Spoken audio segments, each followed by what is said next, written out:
Hi guys, I'm Van Orn and this is another Dragonheir Silence God video. In today's video we're gonna jump into the last of the 6 Chaos Shadow bosses that spawned it in Season 2 and we had to beat for about 2 weeks roughly, a bit longer probably, and we already seen 5 of them. You already seen all my comps, the gear and everything I've used on all the other 5, and the only one left is IRZILLAS. And I have 3 teams to show you guys, making a total of 13 teams for 6 bosses in my case, and I'm working on my 14th team.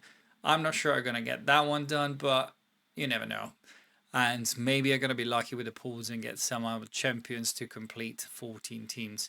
But so far 13, and for me there's been a good process. I think in season 1 I had only 5 or 6 teams ready for the chaos bosses before getting to the end game, and I think also on end game I had probably the same amount. Now let's jump into the boss. Let's have a look at what he does. Before doing that, let me show you once again my Psychic Core, which is finally complete, and I'm now basically saving up on Affinity Solvent for no reason. I don't need any more of that, and I don't understand why they keep rolling even when you maxed out your Affinity Psychic Core.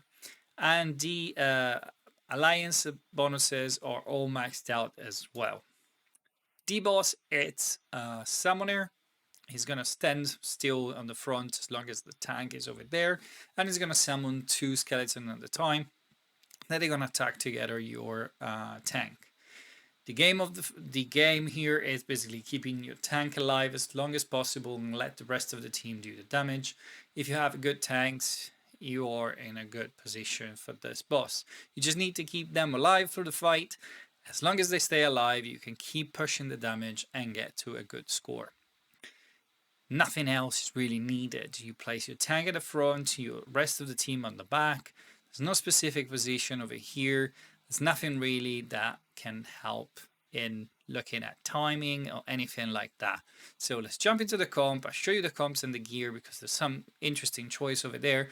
We can make a little bit of analysis of what I've done.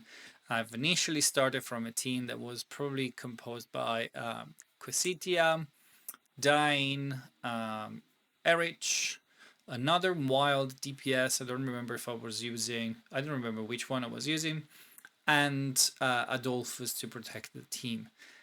The score was too high, and then start basically breaking down the teams as shows before in the other 2 videos where we had more than one team. The stronger support and healing with the weakest DPS, and vice versa, to try to balance them out until you get 2 teams running, and then eventually 3. My 3 teams for this boss are the following. I'm using 2 legendary, well, 3 legendary. One is for free in season 1.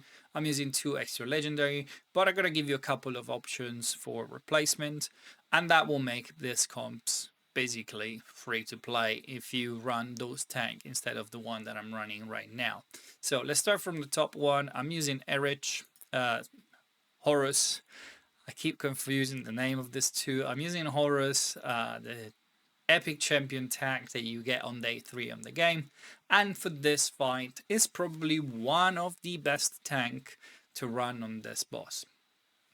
He's really good to stay alive and keep himself alive for a long time. In this comp I'm running him with Adolphus because Horus basically places a shield on himself, or he has 50% chance of placing a shield on himself every time he gets hit, and Adolphus heals when he puts shields on top of shields, and so he's basically having a good synergy with him, keeping him alive. And then bringing in Tonanon. Tonanon was probably the best epic DPS, damage dealer, in Season 1. Fall off quite badly in Season 2. Probably will see a rise in Season 3 again, I think, depending on what they bring in for Season 3 at DPS. But is still a very good DPS. In this fight, is dying quite early. It's dying around 12, 13 or 13 millions roughly. And then the rest of the fight, basically, I am dishing out the damage with this 2 over here. My main character, built for damage, does the bulk of the job on this comp. And I'm having Thea with the Chrono Clean and the increased attack. The reason why is because she has an incredibly low recharge time on her ultimate, and it's only 15.4 seconds, so she can place that decreased defense quite often. And why she does that, she plays the increased attack and the rest of the team do more damage. And this team has done over 28 million today. It's always been quite stable on a higher range of the damage for me, and so there's no reason for me to take any modification on this one. The second one, I'm running Rippercast as my tank. He is really not the best tank. He's not even scroll, as you can see. I just haven't built and I like the guy, so I'm trying to use him, and it's been consistent over 22 millions. Today was a quite low score, but he has done better, and I'm trying to keep him alive as much as possible, and therefore I'm pairing it with Lyco or Lyco. She's not scroll as well. She has an ultimate that plays block buff, buff prohibition, and on her battle skills, she healed alive with the lowest HP, giving defense up, which helped keep him alive quite a lot. She has the Zero set and the Crown and Clean, combination that I've used on everybody that run the Crown and Clean pretty much. And I'm also in need of a healer over here, and so I brought in the infamous Estella. Love it or hate it, to keep one person alive, she's actually really good. Her ultimate beams with a lot of healing over time, the champion with the lowest HP, and she keep him nicely and very quickly top up back to the max. She's built with high enlightenment because she scales from enlightenment and the target max HP. She's not scroll and she does the job quite nicely. Now I brought over here on a weaker cast my best 2 DPS. Erich is the best wild DPS I have by far. I don't have any other legendary on this affinity, so I'm running him built with high crit rate, high crit damage, high attack, eye of the giant, and he's basically doing the bulk of the damage. If you're struggling to get to the 22 million, you can target Erich ultimate on the boss, trying to avoid him to hit the summons. So when he summons those 2 skeletons on the side, basically you're just gonna have to use it angled to hit only the boss, and all 5 of the hits of the ultimates are gonna go to the boss, and there will push your damage much more higher. Coming up to this point, where I was struggling in the beginning to get over 22 million, had to manual a couple of those ultimates and be sure that I was hitting only IRZILLAS, and it worked just fine for me. I'm bringing with him Foley. She is a good DPS, and she also has this increased light crit damage in all battles by 24%, which helped quite a lot. She basically is also wild, and she deals attack damage. And if you cast the wild check, she basically repeats hitting 3 times in a row. Up to 3 times in a row. She can do very good damage. She's a bit more random, but I like the champion quite a lot. The last composition that I'm running on IRZILLAS is basically using the same strategy. I'm using Quesitia as a tank. She is absolutely amazing. She has a passive that she plays recharge speed penalty, slowing down the boss. On her ultimate, she push back the energy and she plays attack penalty. And she plays healing prohibition on a battle skill, which is not really useful over here. She keep herself alive and heal back, and she's absolutely incredible for this fight. And to keep her alive, I've built Gladros. Gladros is a champion from the Necrosis affinity. He plays shield, and when they are on the shields, they're debuff immunity. Not very useful over here, but the shield is quite good. And the shield skill from his attack, so you can build his attack up, and he's going to do a good amount of protection. I also deal necrotic damage on enemy with the highest attack with a 75% chance, buck up to 100% if you scroll it, to steal 25% of their attack for 5 seconds. The stealing attack is capped at 50% of the hero attack. So you can reduce the amount of attack that the boss does to you. It's basically almost like a decreased attack on the boss, basically. It's a very interesting skill. I will scroll him if I had scrolls, but I'm running very low on them, and therefore he is staying as it is.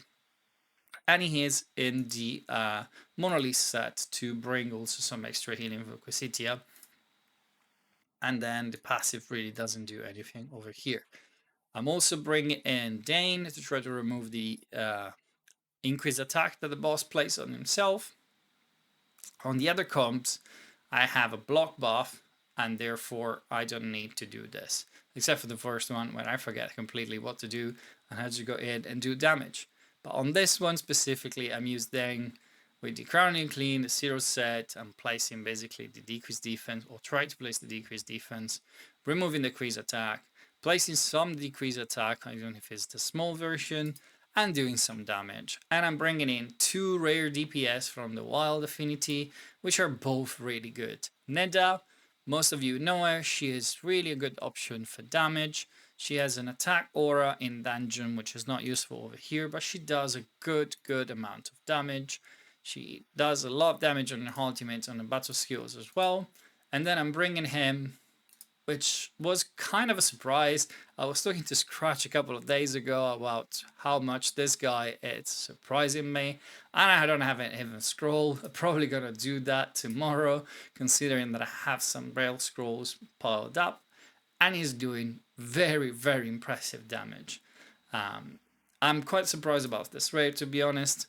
We're getting a 24 million damage. I've done it higher in the last few days than 24. Sometimes it's a bit more difficult if you fail to land a decreased attack. All these comps are quite difficult to time. The decreased attack, the retro speed penalty, especially with Rippercast, which is completely random, can be quite tricky. And because we are on the lower side of the scale of damage over here, just above the 22 million, sometimes I have to run it 2 or 3 times.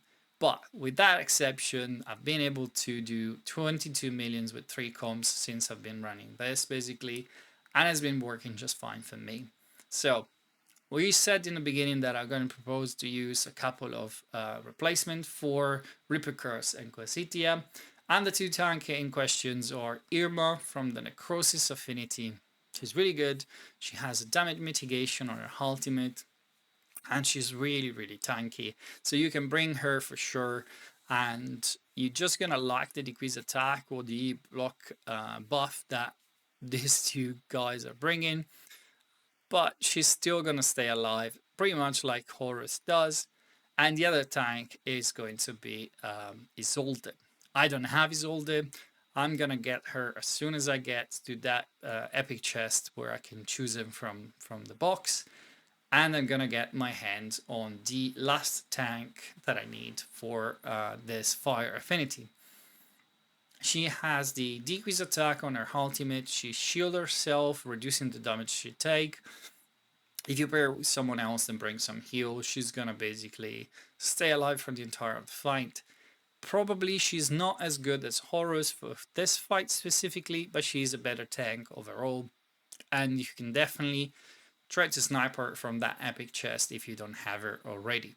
So guys, this was my last videos on the Chaos Shadow bosses. We cover all of them. I show you all my 13 comps for the bosses.